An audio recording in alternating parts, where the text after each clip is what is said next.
I was in the fourth grade when I found out Santa Claus wasn't real. And the only reason I found out is because my older sister told me. And I will never forgive her for that.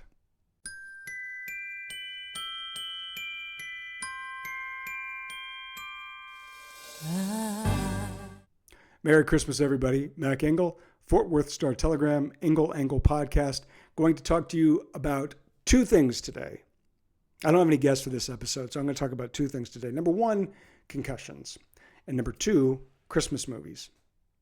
Number one, the reason I'm bringing up concussions is that we are nearing the end of another football season. And I think it's become plainly obvious that even though there is increased awareness and scientific research and studies that show just how dangerous football can be, it has not stopped at all our ambition to play or watch the sport.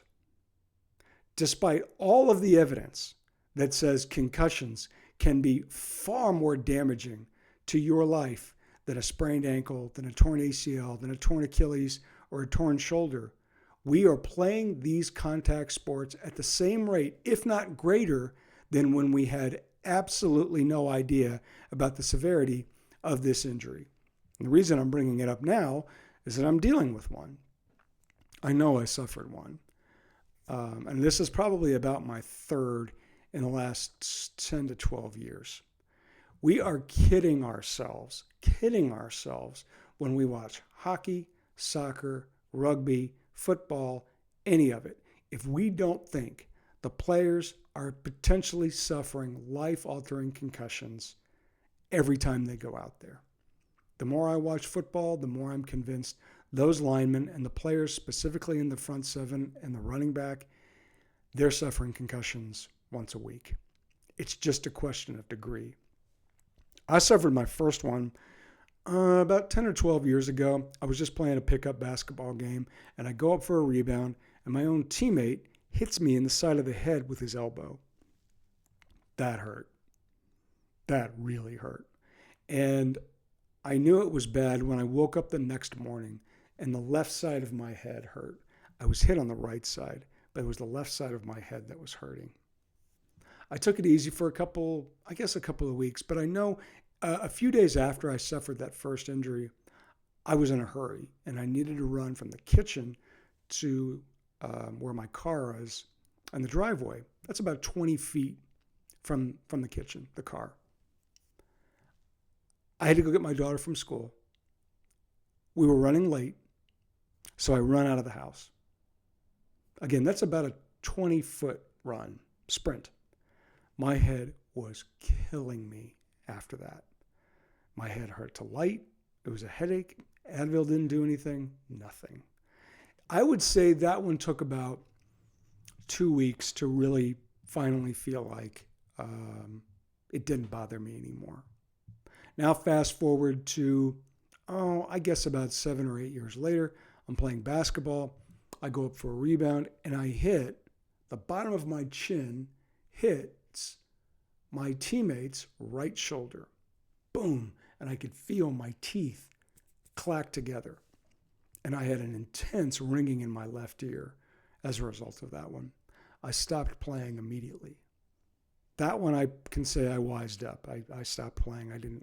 I gave it some time to rest. So now, earlier this week, I'm playing again and I go for a loose ball. I'm in no danger. There's nobody around. And as I go for it, a teammate, again, I'm seeing a theme here, goes for it at the same time and our foreheads collide. Boom. That one was the worst one. Now, it may be the worst one because I'm a little bit older now, but my entire head was sore, my forehead had a welt, and my head hurt. I don't know how else to say it. I called a friend of mine who's a doctor, and I said, what should I do? And he said, well, take some Advil, but basically what you need to do is recognize that your brain has suffered a bruise.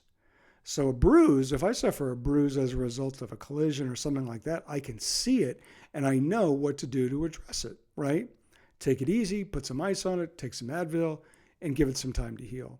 Well, with this, you can't see it. You just know it hurts like hell. And then he says, what you need to do is stop all brain activity. And I'm like, how do you do that? That means you don't watch television, you don't look at your phone, you don't do any work, you basically don't do anything. You sit in a dark room to allow your brain to not do anything. And I thought, that's a terrible idea. It's a great idea and it's a necessity, but we are fooling ourselves if we think the measures that we have taken adequately address the potential severity of concussions that are being sustained by the players that routinely, willingly, and with great passion play these games. And this is not just a money deal that starts in college or in the pros. This goes back to middle school, potentially even earlier than that, when kids recognize they don't want to give up their spot. And if they don't have to, if they get their bell rung and they don't tell anybody about it, then they're not going to be taken out. That's when it starts. And I don't know how to address that. I do know that there is a lot of financial incentive, which is obviously the great driver, to figure this out, to try to come up with measures from an equipment standpoint to adequately address and improve a player's chances for not sustaining a serious injury when they do have a collision with a player. I know that. That's going on. I see it all the time. But I also know that the player still has a great incentive, either through money or playing time, to lie about the severity of this injury. And until we fix that, that's not going to change. And the problem is, how do you really fix that one? On a much lighter note, I am now going to delve into a topic that I absolutely love, and that is Christmas movies, with probably the exception of, I would say, Halloween.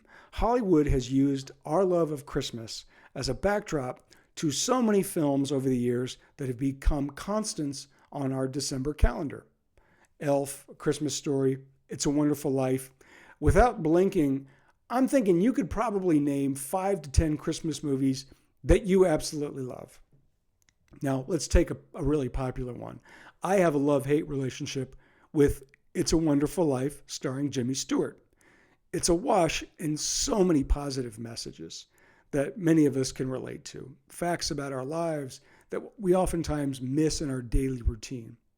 But it's also so damn depressing that a guy who had so much potential gets utterly screwed on so many fronts because he couldn't say no and he was trying to be a nice guy. That's why I have a hard time watching It's a Wonderful Life.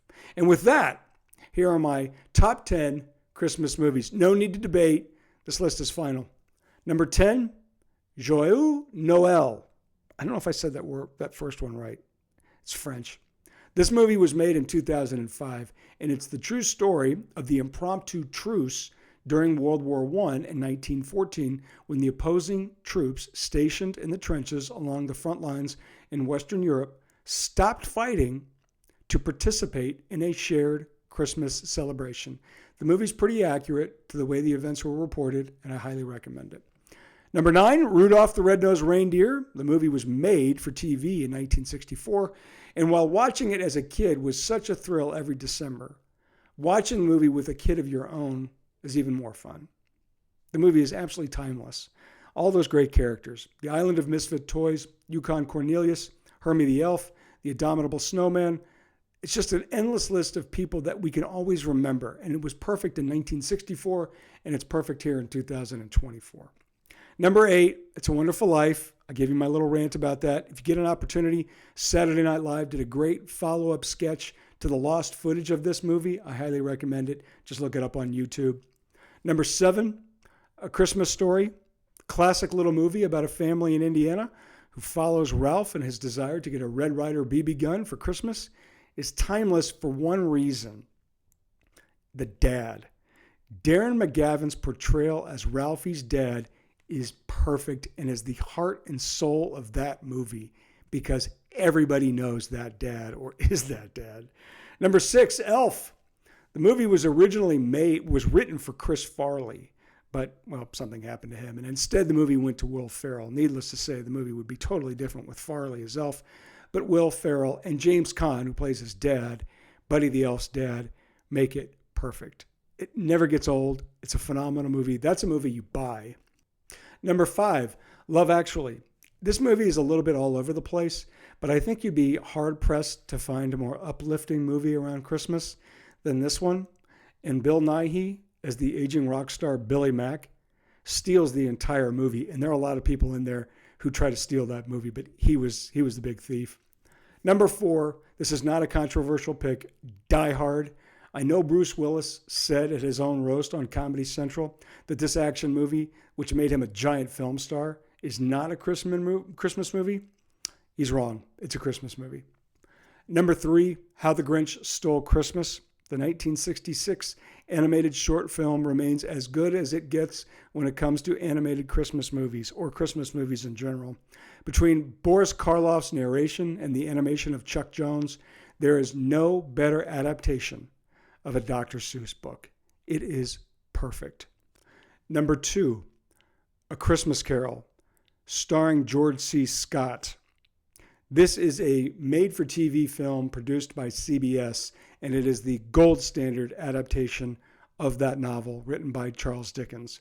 And the reason why it's the gold standard is because George C. Scott is the best Ebenezer Scrooge ever to hit the screen. He was perfect. The movie's just outstanding, and the depiction of the ghost of Christmas Yet to Come is as chilling now as it was back then when I first saw it. Which leads us to the very last one. Number 1, this is a no doubt no-brainer. Lethal Weapon. Mel Gibson, Danny Glover, action movie. It does take place at Christmas time. Riggs uses a Christmas tree farm to stage a drug bust. There's holiday music to start the movie. At the end of the film, Riggs and Murtaugh head into Murtaugh's house to have the worst Christmas dinner ever. I realize fully that this is an unconventional pick, but there is no doubt in my mind when it comes to Christmas movies that make me love the holidays, give me Lethal Weapon. To you and your family, please have a safe and wonderful holiday. Merry Christmas.